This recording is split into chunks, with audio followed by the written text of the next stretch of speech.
তো বন্ধুরা আজকে ভর্তা বানিয়েছি, মানে বাটাই বানিয়েছি। তো কিসের, তো চলুন দেখে নেওয়া যাক। নমস্কার, কেমন আছেন সবাই? আর এর মধ্যবিত্ত গৃহবধূ চ্যানেলে সকলকে স্বাগত জানাই। কালকে ঝড় হয়ে গেছে কিছুটা আমাদের এখানে বনগাঁ বাগদা, আমরা বাগদাতে থাকি, বাগদা সাগরপুর গ্রাম। তো এখানে খানিকটা ঝড় আর বৃষ্টি হয়েছে, প্রায় অনেক জায়গাতেই হয়েছে। তাতে কি হয়েছে, আমাদের এই যে পাশের বাড়ি দেখতেই পাচ্ছেন, ওই যে মই দিয়ে উপরে উঠেছে, সজনে গাছটা ভেঙে গেছে। সজনে গাছটা কিন্তু অনেক ফুল ছিল। তো আমরা কী করেছি, সেই ফুলগুলো কিন্তু আমাদের আশেপাশে যারা ছিল সবাই মিলেই কুড়িয়ে এনেছি। তো সেই ফুলগুলো দিয়ে আজকে করব বাটা। তো চলুন ফুলগুলো ধুয়ে নিই আর বাটা করার জোগাড় করি। তো বন্ধুরা, সজনের ফুল তো সুন্দর করে বেছে নিয়েছিলাম, এবার এই যে ধুয়েও নিয়েছি, দেখতে পাচ্ছেন এগুলো কেমন নুইয়ে গেছে। এবার চলুন, এই কিছুই ফেলিনি, এর ডাঁটিগুলো একটু হালকা হালকা আছে। এবার চলুন এগুলো বেটে নিই। তো বন্ধুরা, অনেকে সম্পূর্ণ কাঁচা বাটে তারপর তেলের উপর দেয়, আমি এখানে অল্প একটুখানি তেল দিলাম। এগুলো হালকা একটুখানি তেলে নেব, শুধু একদমই হালকা, ওই ধরুন 2-3 মিনিট মতো একটু নেড়ে নেব হলুদ আর লবণ দিয়ে। এর কী হবে, ময়েশ্চারটা বেরিয়ে যাবে, ময়েশ্চারটা শুকিয়ে গেলে কিন্তু খুব সুন্দরভাবে বাটাটা হবে। লবণটা আমি দিয়ে দিচ্ছি, হলুদটাও দিয়ে দিলাম। এবার এই যে বললাম 2-3 মিনিট মতো একটু নেড়ে নেব, যাতে জলটা বেরিয়ে শুকিয়ে যায়, বাটতে খুব সুবিধা হয়। তো আপনারা চাইলে কাঁচাও বেটে দিতে পারেন, তারপরে কিন্তু ভেজে নিতে পারেন। এটা কিন্তু দারুণ টেস্ট হয়। গ্রামের দিকে সজনে গাছটা বেশি হয়, শহরের দিকে হয় কিন্তু আপনারা পাবেন না, বাজারে কিনতে পাওয়া যায়, তাও খুব রেয়ার। আর আমাদের এখানে তো গ্রামের দিকে এ বাড়িতে ও বাড়িতে হয়েই যায়। তো আমাদের বাড়ির গাছ না, এটা দেখালামই আগে, এটা কিন্তু রাস্তার পাশে আর একজনের বাড়ি গাছ, মানে আমাদের পাশের বাড়ি। দেখতে পাচ্ছেন কথা বলতে বলতে এটা কতটা এই যে জলটা ছেড়ে দিয়েছে।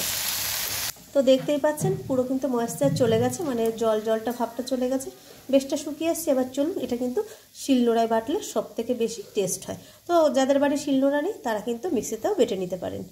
এখানে নিয়ে নিয়েছি এই যে রসুন, যেটার খুবই দাম, তাও দিতে হয়েছে টেস্টার জন্যে, কাঁচা লঙ্কা, আর কিন্তু সব থেকে জরুরি যেটা এই যে কালো জিরে। তো চলুন প্রথমে এই যে বেটে নেব শিলে।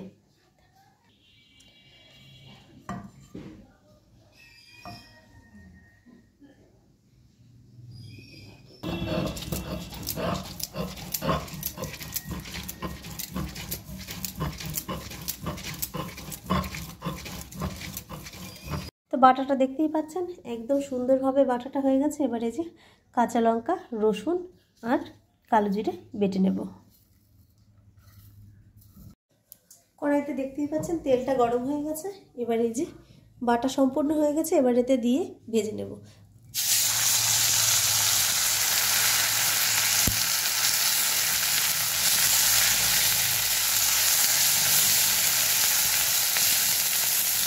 তো বন্ধুরা, লবণ দিয়ে ভেজেছিলাম, তো এখন কিন্তু আরেকটু লবণ লাগবে, আপনারা অবশ্যই টেস্ট করে তারপরে দেবেন।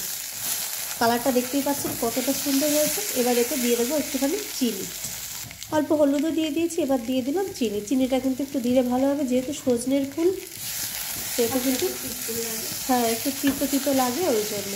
আর যারা পছন্দ করে না তাদের ব্যাপারটা আলাদা, নাও দিতে পারে, খেতে কিন্তু দারুণ টেস্ট হয়।